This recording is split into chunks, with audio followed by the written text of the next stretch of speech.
បើជំនាញ airport management វិញគេឲ្យយើងសិក្សាទៅលើ ground operation ដែលសំដៅទៅលើ airport ហ្នឹងឯងប៉ុន្តែជាក់ស្ដែងមិនមែនមានតែ airport ទេព្រោះ airport គឺជាមូលដ្ឋានមួយដែលសាងសង់នៅលើដីសម្រាប់ឲ្យយន្តហោះចុះចតមួយទៀតគេហៅថា seaplane base ជាមូលដ្ឋានសម្រាប់ឲ្យយន្តហោះដែលអាចចុះចតនៅលើទឹកបានអញ្ចឹងវាមានពីរហ្នឹងហើយពាក្យបច្ចេកទេសដែលអាច include ទាំងពីរហ្នឹងគឺ aerodrome អញ្ចឹងត្រង់កន្លែងនេះសាលានឹងបង្រៀនយើងឲ្យយល់ច្បាស់អំពីច្បាប់នៃការគ្រប់គ្រងអាកាសយានដ្ឋាននិងសុវត្ថិភាពដែលត្រូវបានចែងនៅក្នុងអាណិចទី14របស់អង្គការ ICAO ដែលស្ដីអំពី aerodrome នឹងឯងអញ្ចឹងក្រៅពីច្បាប់នៃការគ្រប់គ្រងអាកាសយានដ្ឋាននេះក៏យើងត្រូវសិក្សាអំពី timing planning ជាមួយនឹង analyzing ផងដែរខាងលើនេះក៏ជាផ្នែកបច្ចេកទេសប៉ុន្តែសំខាន់ជាងនឹងទៅទៀតគឺការបណ្ដុះបណ្ដាលអំពី personality របស់យើងអញ្ចឹងនៅពេលដែលយើងចប់ពីការសិក្សាជំនាញ airport management នេះទៅយើងអាច apply ទៅកាន់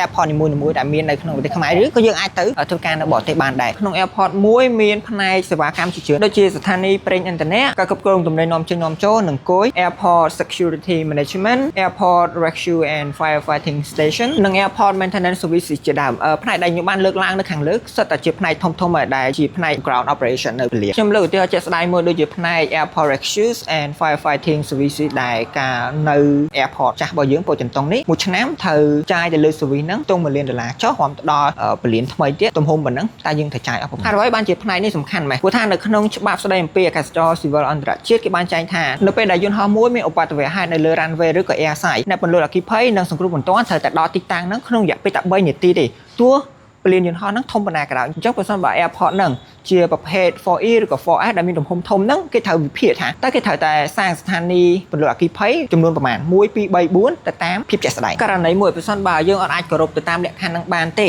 រាប់ពីឆ្នាំម្ដងអង្គការ ICAO គេនឹងមកធ្វើ audit ឬក៏មកវាតម្លៃអំពីវិស័យអាកាសចរណ៍របស់យើងហើយបើសិនបើពិន្ទុរបស់យើងធ្លាក់ក្រោមមធ្យមភាគវាធ្វើឲ្យយើងអាចជាប់ blacklist តែបើសិនបើយើងមានការកើនឡើងស្របទៅតាមគោលការណ៍ច្បាប់របស់អង្គការ ICAO ធ្វើឲ្យពិន្ទុរបស់យើងឡើងវិស័យអាកាសចរណ៍របស់យើងរីកចម្រើនអ្នកទាំងអស់គ្នាកុំយកច្រឡំថានៅពេលដែលប្រទេសយើងមាន airport ធំហើយស្អាតនោះវិស័យអាកាសចរណ៍របស់យើងនឹងរីកចម្រើនតែយើងក៏ត្រូវតែបំពេញឲ្យបាននៅកម្រិតស្តង់ដាររបស់អង្គការ ICAO ដែលបានចែងហ្មងដែរអ្នកទាំងអស់គ្នាធ្លាប់ឮគេនិយាយថាការធ្វើដំណើរតាមផ្លូវអាកាសគឺមានសុវត្ថិភាពខ្ពស់ជាងការធ្វើដំណើរតាមផ្លូវគោកផ្លូវទឹកនិងផ្លូវដែកនោះដោយសារតែការរួមគ្នាគោរពទៅតាមច្បាប់ឬក៏គោលការណ៍ទូទៅមួយដែលចែងដោយអង្គការ ICAO ហ្នឹងឯងអញ្ចឹងបើសិនបើអ្នកនរគ្នាដាក់ចិត្តចូលក្នុងវិស័យអាកាសចរណ៍នេះហើយអ្នកនរគ្នាត្រូវតែផ្លាស់ប្ដូរខ្លួនឯងនៅក្នុងកម្រិតមួយផ្សេងទៀតឯង